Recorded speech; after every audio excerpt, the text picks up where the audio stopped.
يرزقهم وإن تصبكم سيئة يفرحوا بها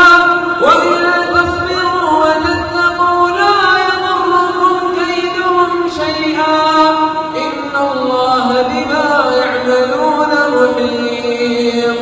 وإذ غدوت من أهلك تبوئ المؤمنين مقاعد للقتال والله سميع عليم إذ همت طائفتان منكم أن تفشلا والله وليهما وعلى الله فليتوكل المؤمنون ولقد نصركم الله ببدر وأنتم أذلة فاتقوا الله لعلكم تشكرون إذ تقول للمؤمنين ألن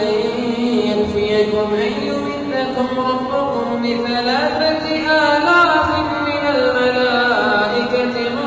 منزلين بلى إن تصبروا وتتقوا ويأتوكم من فورهم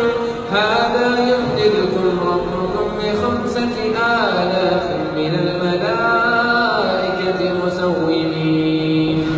وما جعله الله إلا بشرى لكم ولتطمئن قلوبكم به وما النصر إلا من عند الله العزيز الحكيم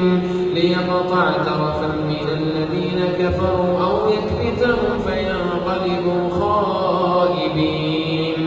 ليس لك من الأمر شيء أو يتوب عليهم أو يعذبهم فإنهم ظالمون ولله ما في السماوات وما في الأرض يغفر لمن يشاء ويعذب من